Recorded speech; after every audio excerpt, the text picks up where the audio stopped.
Welcome to the Why Music podcast, where we talk to independent artists about their journeys, the inspirations behind their music, and ultimately why they make music. This next artist is a pop singer-songwriter with a lyrical focus. Debuting in 2022 with a few tracks out in the world, it's only the beginning. Welcome, Elizabeth. Hi. Oh my goodness. This is exciting. We're here. We're doing it. And we're doing it. starting with the age-old question of where did your journey with Ooh. music all begin? Oh, I don't want to be that person and say a cliche answer, but it's probably going to be a cliche answer because I feel like it started when I was little with, maybe this isn't cliche, musical theater.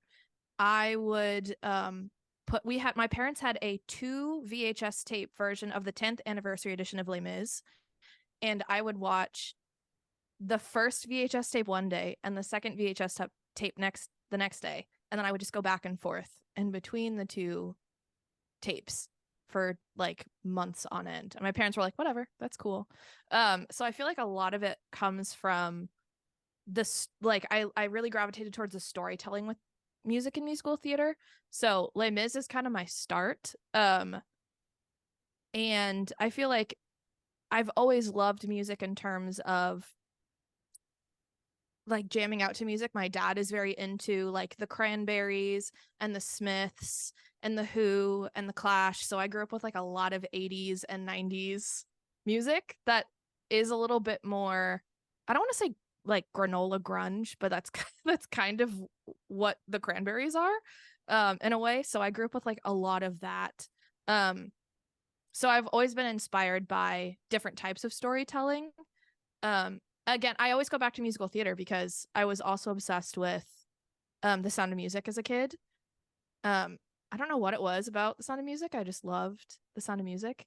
And then I found, of course, Taylor Swift when I was 12. Love Story was like the first big song by her that I heard, and it was during a talent competition. Like it wasn't even the original version. It was this older girl in 8th grade. I was in 7th grade, and she sang Love Story for like a talent contest that I did. I sang High School Musical, if that says anything about me. I sang Walk Away from the third High School Musical, sung by Gabriella, because I was like, everyone knows this song, right? No, it was just me. But that's when it was like, okay, this could be something that I could do for a really long time. Like I could do music for my life.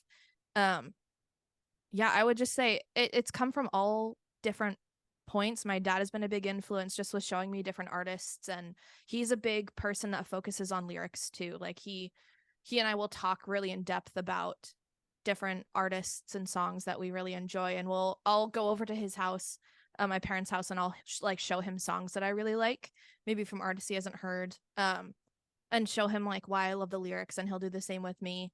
Yeah, I would just say it's always kind of been there, but musical theater has been a giant influence on me. And I think just storytelling and songs in general has been a really big influence on me. Not the first time I've gotten the musical theater Yeah. answer. But that was also like when I first got that answer, I was like, didn't really think about it that way. Yeah. But I mean, interesting with Les Mis. I mean, I feel like that's an interesting place to start at a young age. Yeah.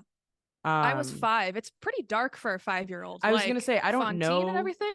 I don't know Les Mis. Like I haven't seen it. I don't know it well enough to be Mhm. like this seems inappropriate. But if you were 5, I think it's safe to say it No, might not have been no, appropriate. yeah. No, absolutely. Like the content, I mean, we're starting off with I mean, the play begins with Jean Valjean like being a slave, basically making like ships in a harbor. Like the first song is look down, don't look him in the eye. Like they're talking about Javert, the head officer, and like, oh, don't cross him, like he'll beat you up, is basically Oh, like good what the first lord. song is. Yeah. That's It's one way dark. to start the journey. Right? At 5, being like, yes, this is my influence. Yeah. Then from, we've got all kinds of, you jump from that to the Cranberries to Taylor Yeah. Swift, and then it's just like quite the plethora Quite the of jump. things. Quite the complete quite the idea. leap. Yeah. Yeah. A little bit of everything. Yeah, I would A little say. bit of everything. Absolutely. So what was it from that sort of segment of the journey, if you will, where it turned into writing and then ultimately Mhm. an artist project? Yeah. So I think I've always loved I've always loved poetry um ever since I was a kid, and I hadn't ever really heard songs outside of musical theater that focus so much on telling a story and um portraying so many different emotions in one song. Um and I think again, like, discovering Taylor Swift at age 12 really changed things for me, because I was like, oh, you can write songs like a diary entry, which was basically what I was doing with my poetry anyway when I was, um, in elementary school. I tended to write stories a lot more than I tended to write music. And I didn't know that you could write your own songs until Taylor Swift came into my life, and I was like, came out, that's bad. Came into my life, and I was like, oh, like songs can sound like a story about yourself. Like, it doesn't have to be about, an injustice in the world. It doesn't have to be about this, super happy thing that happens somewhere else. It doesn't have to be existential. It can be about what you're going through, and it can be about what you're feeling, and it doesn't have to be, convoluted or complicated. Like, it can be as simple as, like, it's a love story, which is what Love Story was. And from then on, I was like, I can do that. Like, if she can do that, I can do that. I'd been writing stories, like fairy tales and original stories, forever. And I was like, oh, I could do that too. Like, I could totally do that. I'm already doing that. I'm just not doing it in a song way. And so that's when I really started writing songs. And I found that I stopped actually writing in a diary, because my songs kind of became my diary in a weird way. Like, all of my processing was done through lyrical interpretations of what I was feeling at the time, obviously dramatized, because I am a dramatic person in general, and it comes out a lot in my music. Um, and I think once I got into high school, I really started to get serious. I was a choir kid, if that says anything about me, a choir and theater kid. And I feel like I learned so much about singing itself, and I became so passionate about it.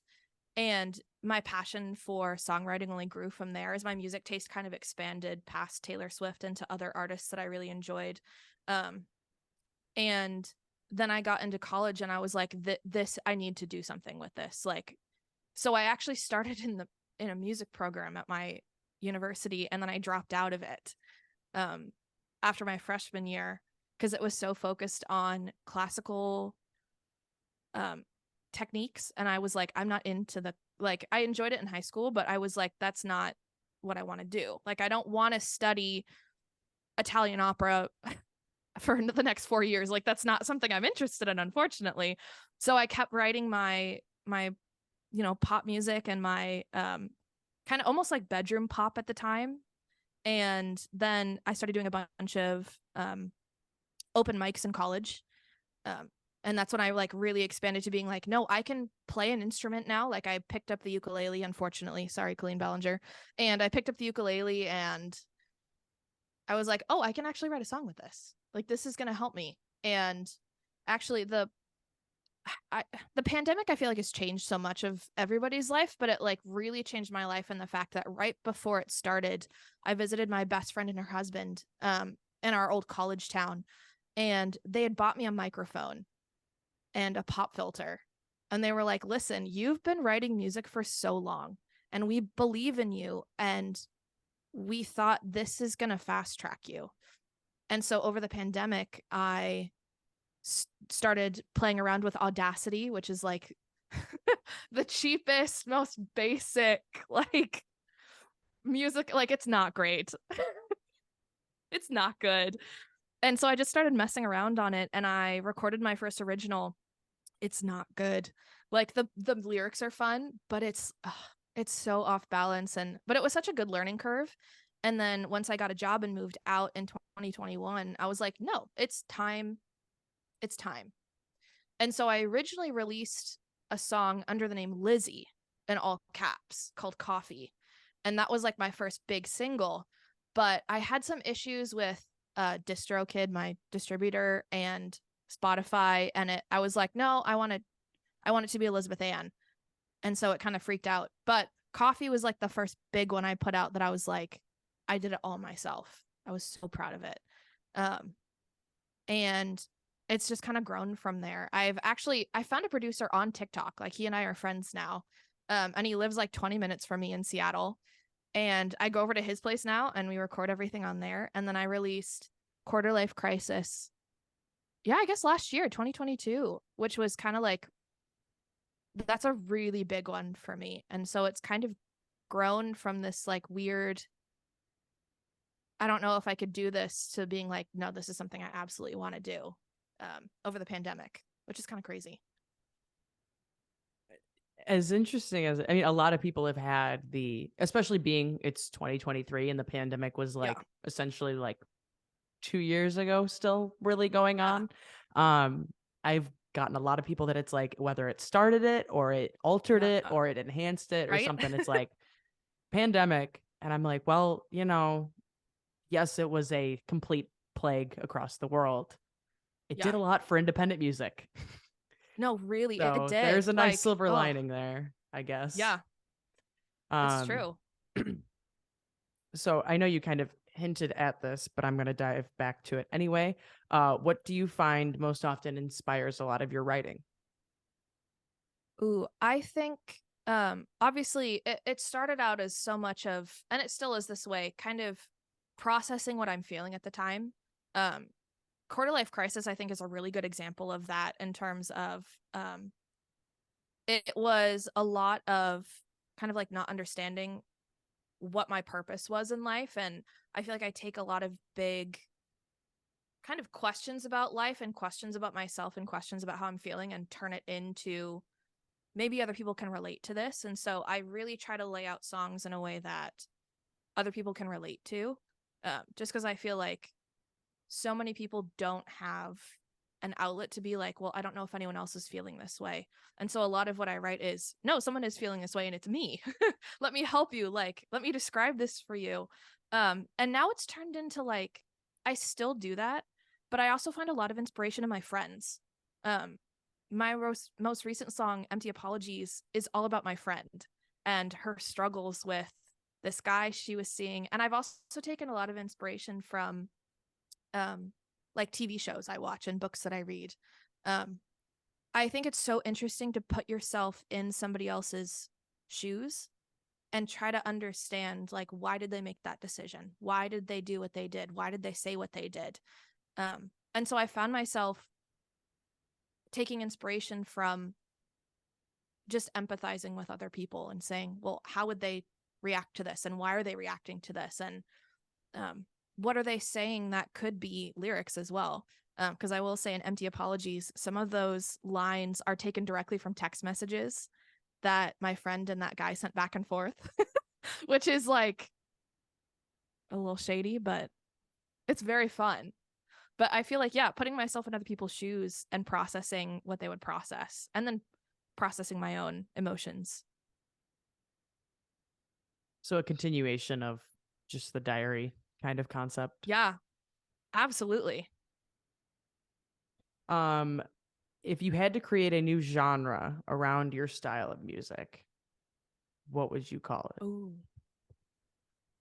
I've heard this before. One of my friends actually said this um, back when I was doing open mics, and they said coffee shop pop, which I liked.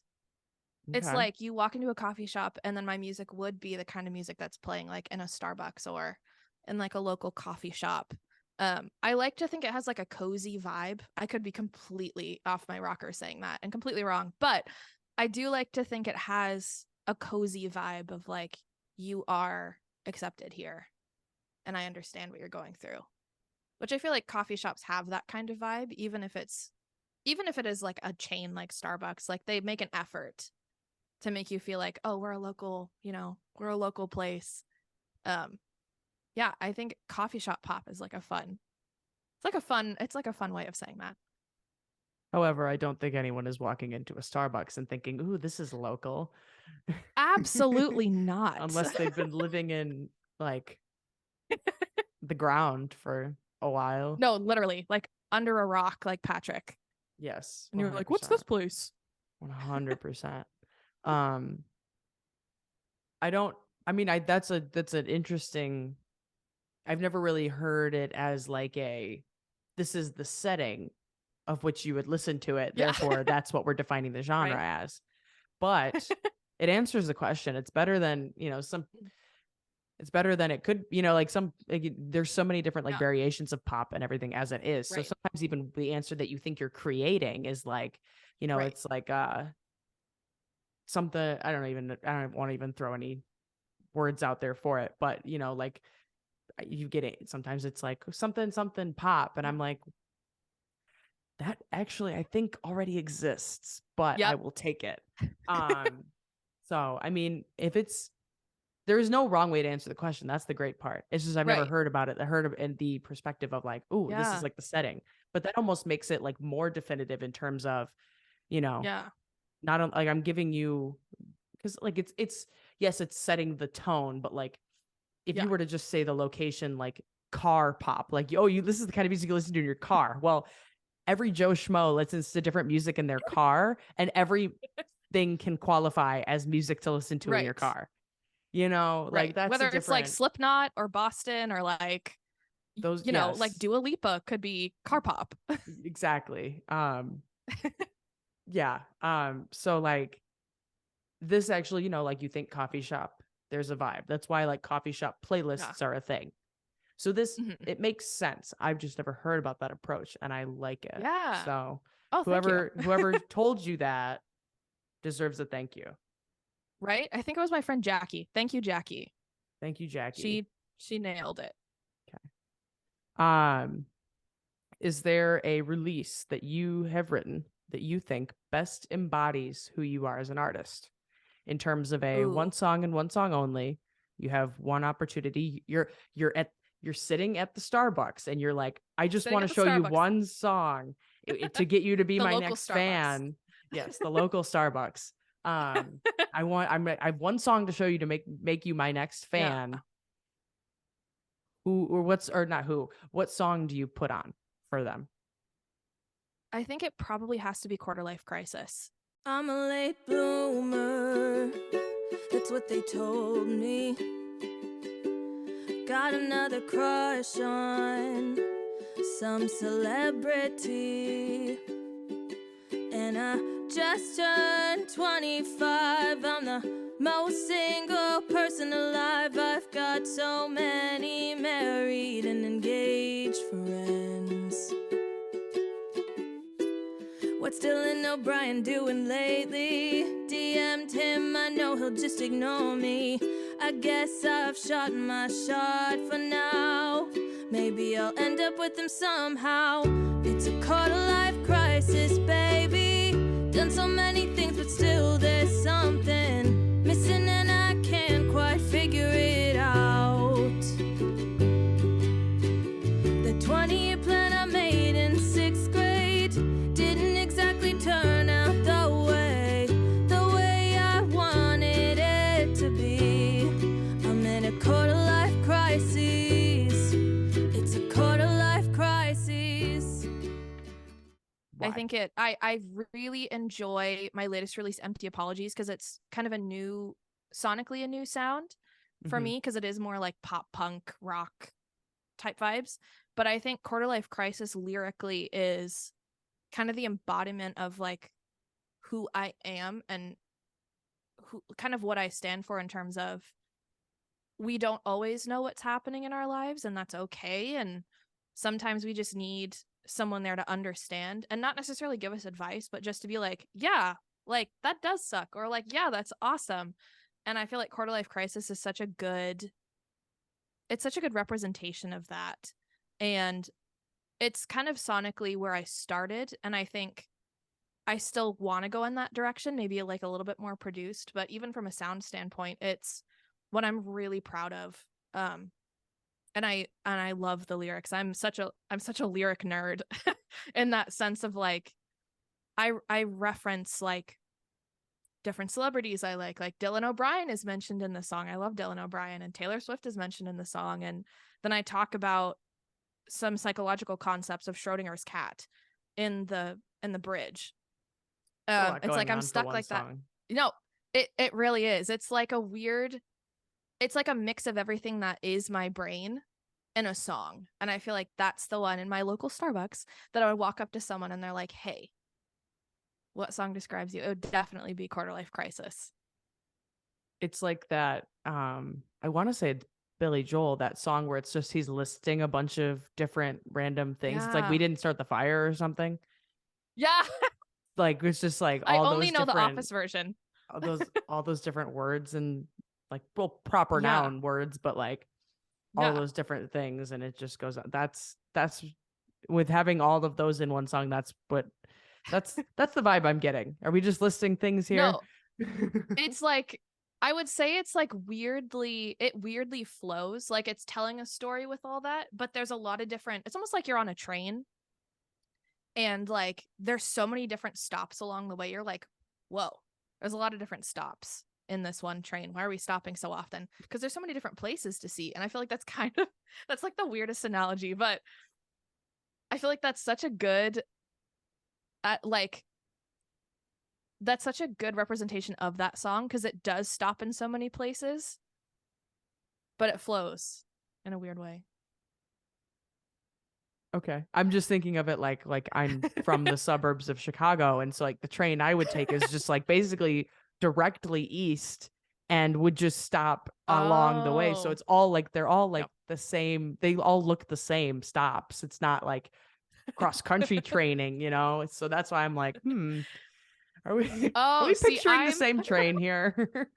see, I'm in Washington State, so I picture like the light rail station and like that goes through Seattle, and Mm, like every single stop is such a weird spot in Seattle because there's so many different weird, like we have Capitol Hill, which is like a very different vibe than Soto, which is where the Seahawks stadium is. And mm. then you have like Northgate, Seattle, which is like a mall.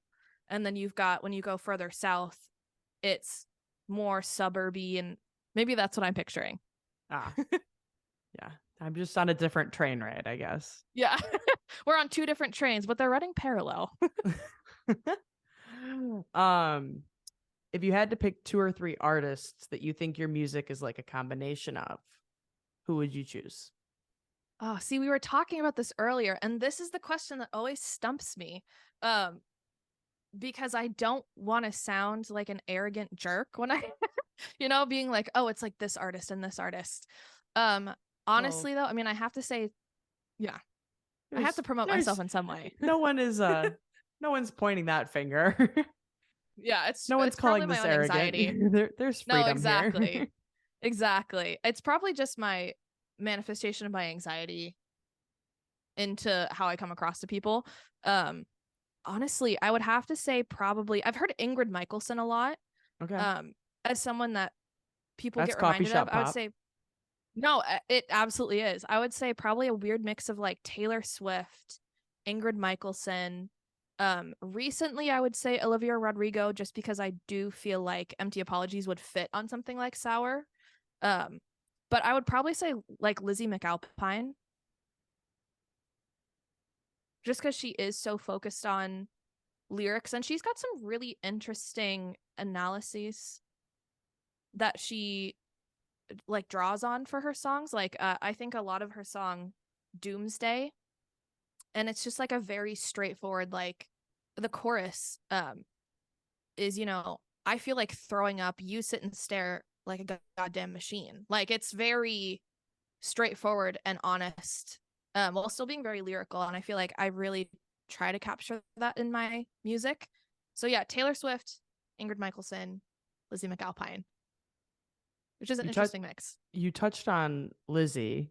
What would you Mhm. like? What makes you choose the other Mhm. two? Like, what aspects of the other two do you think Ooh. are represented in your own work? Mhm. I think the way that Taylor story tells is something that I've learned from a lot. Like if she taught a class in songwriting, like I've learned from that. If we had to compare it to a class, I'm a student of her writing for sure. Just in how she captures like she starts a verse of a song, obviously capturing a scene or a situation, and the chorus kind of describes all of that, and then the next verse is kind of switching perspective on that. And I feel like that's really what I do in my song.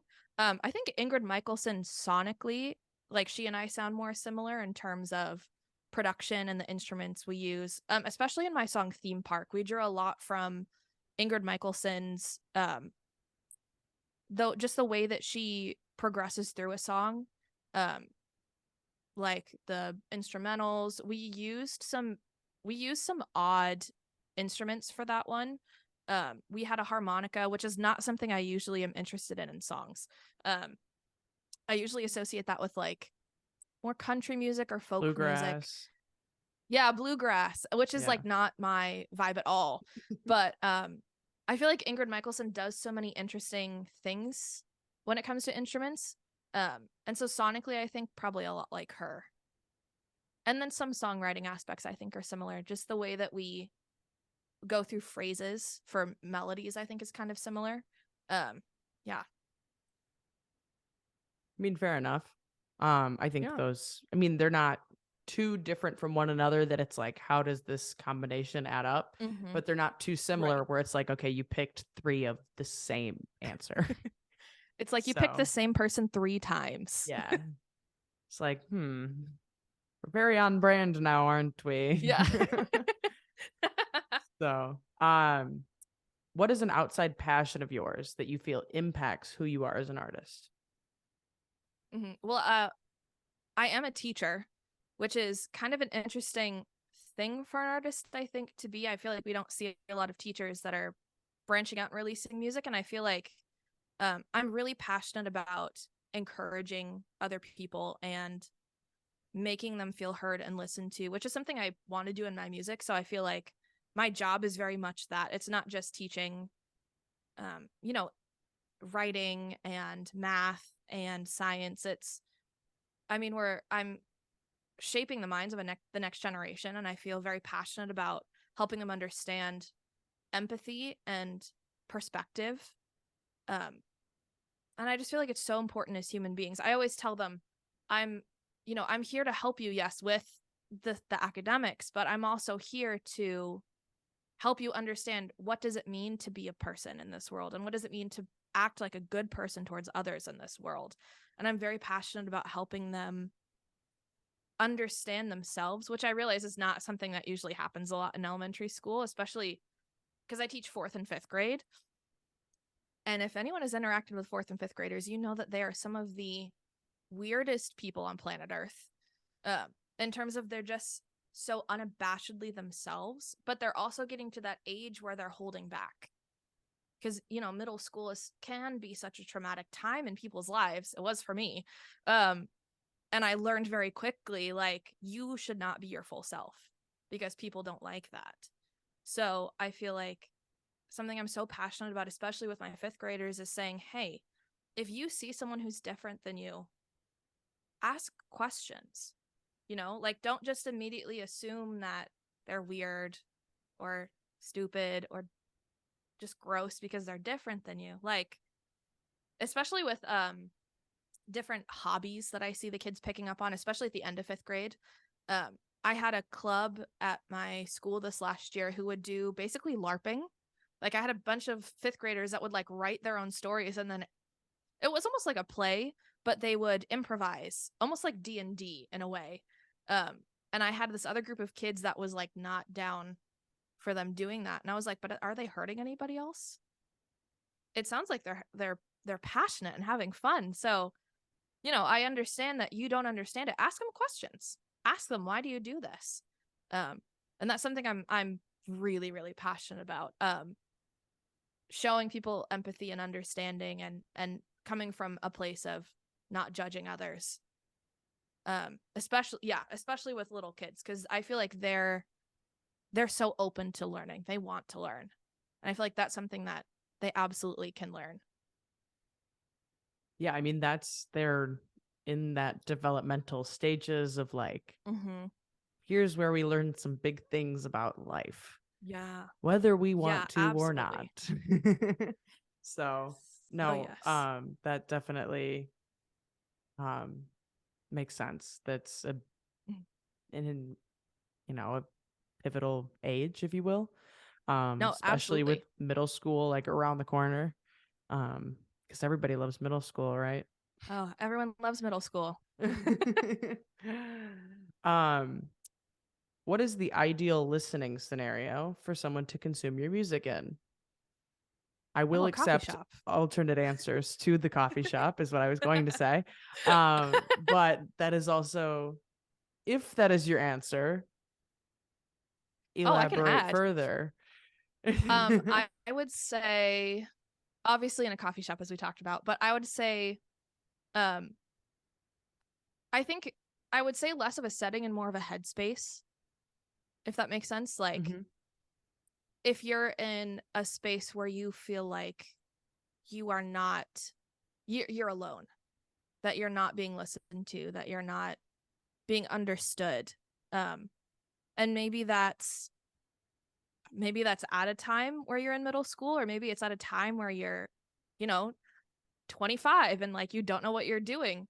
I think it's those kind of songs are best listened to alone, just because I really value lyricism, and I like people who take the time to sit and go, oh, that's really cool, and that's me, and I get where this artist is coming from. Yeah, I would say less of a setting, and maybe that's not really answering the question though. More of a headspace. No, it's scenario. It's not necessarily a specific setting. Yeah. That's totally a True. valid answer. You're still within the guidelines. So, Yes, the guidelines. yes, the guidelines.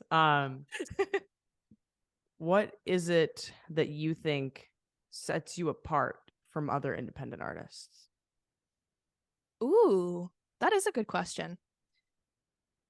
I mean, I think the way I approach my songwriting in terms of how I write things, I can get pretty snarky in my songwriting. I'm pretty honest. Empty Apologies is a really good example of that. Like, I did not hold back in any way, shape, or form from this situation. I was pretty honest. I would say I like a good clever line. I'm someone that really enjoys, yes, like this is a serious song about a really hard situation, but I always sneak in at least one little like clever line, something that you can kind of giggle at as you're listening. My favorite kind of little giggle line is in a Theme Park. It's all about anxiety and kind of how it manifests, and some of the verses are a little bit more serious than others, and one of them's just like, I think I'm gonna die from the freckle on my knee.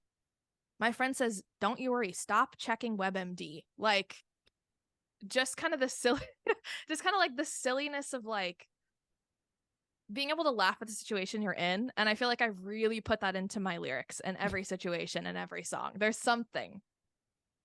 You did not put WebMD in a lyric. I did. I'm sorry, WebMD. I hope I don't get like No, don't be sorry to them. Don't be giving them any more attention. That's true. They're not Good accurate. Lord. Yeah. Everything says you have cancer. Everything. Or like you've been Everything. poisoned. They're like, Yeah. did you recently consume something with rat feces in it? I'm like, no, I did not. For the sake of like overly covering their like boundaries or covering your grounds or Right. whatever the phrase is, like it's like, oh, like, yes, this could be said thing. Fair. Yeah. Better to say the worst and have it be less than that. Oh, yeah. But then you get Absolutely. the paranoid people of the internet that think that they're dying every turn. So Yep. we have to find some kind of balance there, and WebMD is not doing so. So no, they're not helping the anxious people of the world that just want to know if that bruise is like a little bit weird, or if that border of that mole is just like a little bit too, malignant. Like, you don't know. yeah, this is where the internet gets a little bit less Yeah. of a tool and more of a Absolutely. problem. Yes. But absolutely. Yeah, the fact that that's a first. I've never heard someone put something like WebMD in a lyric, so that's a first. It's fun. It's fun. You I might be definitely like to get causing a lot creative. of hypochondriac turmoil with any listeners on that one. You might be Exactly. They'd be like, "Ooh." oh, I have a freckle that just showed up too. Now I'm dying? Yeah. Does this look bad to you? Like, Fuck. which I've done, by the way, which is why I put that in there. I was like, I have done this. I mean, if you've done it, that means somebody else has probably done it, which makes it just Probably. relatable. So Yeah. here we are. Exactly. Exactly. What impact do you ultimately want to have with your artistry, with your music? I think it all I've noticed this as a through line. I really want it to help people who do feel like they're alone, who feel like they don't have someone that relates to them, that doesn't have the same outlook as them. Because I feel like I personally spent so long feeling like no one else is feeling this way. Like no one else is stumped at 25 being like, well, what the heck am I supposed to do now? Because I'm not happy in this, I'm not happy in this, I'm not happy in that. Or maybe they are that person who has that freckle on their knee that they're like, I don't know what this is. With that anxiety, I just want people who relate to be like, yes, finally there's someone that understands and that relates, and that wants the best for themselves, even if they don't know how to reach that point. Because I feel like I finally have reached that point through therapy, thank goodness. And so a lot of my songs that I've recently written are not the songs that I've put out just because I moved past that place, which is, I feel like that always happens with music, is that an artist writes something in the moment and then you release it and people are like, oh my gosh, you're really mad. I'm like, actually, I'm not. I was when I wrote it, but that doesn't mean I am now. But yeah, just having music that they can relate to and that they feel understood by, just helping people feel less alone no matter their age, I think is absolutely the impact I want to have on people. I think that kind of carries back to the whole thing you're talking about with being a teacher and all of that. So it's all very on brand, which we love. Absolutely. Big branding over here. I think that brings us to the end, which, well, actually, by the end, I mean one last question. The final question is, why music? Ooh. I think there's something so magical about music in terms of it's not something we watch. It's not something that we physically can feel. And it's not something that we can like grab and hold on to. There's something very fascinating about the way that it connects humans. And I love connecting with humans. I mean, being a teacher has changed me a lot in that way, where I've found that I really love connecting with people, especially kids, and other humans in general. But music has such a wonderful way of bringing people together. And I even saw that at like the Taylor Swift concert. Like we all came together to celebrate this artist, and people were it was like there was no one in that stadium that was sitting down during most of it. Like at least from the section that I was in, like everyone was hyped, and we all were. I mean, I was trading friendship bracelets with people. This girl in front of me was a really big fan of Gracie Abrams, who opened, and we were freaking out the whole time. She would turn around and we would like have these moments together. And I'm never going to forget that, because Gracie connected us in a way that it's hard to describe in terms of like, we just understood each other in that moment. And I think music is such a beautiful way to connect people. And if I can be even a little bit a part of that, I want to be a part of that. I mean, yeah, music is unmatched. There's not anything that you can put it in the same category as. There's a reason that it still has the same, if not more of an impact than it ever has. It's, that the Taylor Swift concert story is a prime example of just kind of the universal experience that it brings. So Yeah, absolutely. And it's like if I can even bring together 10 people that relate with my music, then that's the goal is met. I've done it. I mean, facts. It's like, it's especially on a smaller scale. You see those moments more and more. Like in terms of like to a further extent, like if you're reaching millions, you're not going to see every individual right blip in the pan. Yeah. But to see even just kind of one thing, it's like, if you see someone experiencing something around your music or connecting with it in some way, you're thinking about it in terms of like, wait, that just happened with something that I did when like all this time that I've been that person, and who I am now is like the people that I like am obsessed with. It's nuts. Yeah. It's crazy. Yeah, you described that perfectly. There was this girl that was on, she was like the only person on a TikTok live I did when I was recording the vocals for Empty Apologies, and she was asking all these questions, and now we follow each other on Instagram, and she posts about my music, which is really cool. And I was like, I would not have interacted with this person otherwise. And some of her friends I think started listening to it, which is so fun. I'm like, oh my gosh, I'm doing what I've always wanted to do. Like, I'm doing what, Taylor did, what Gracie does, what Olivia did. And it's such a magical connection with people. It's beautiful. Yeah. There's, like I said, there's nothing else to say about it. It's just, it's unmatched. Yeah, absolutely. I think that brings us to the end of this episode of the Why Music podcast. Check back again next week for another conversation with another independent artist. Thanks for listening.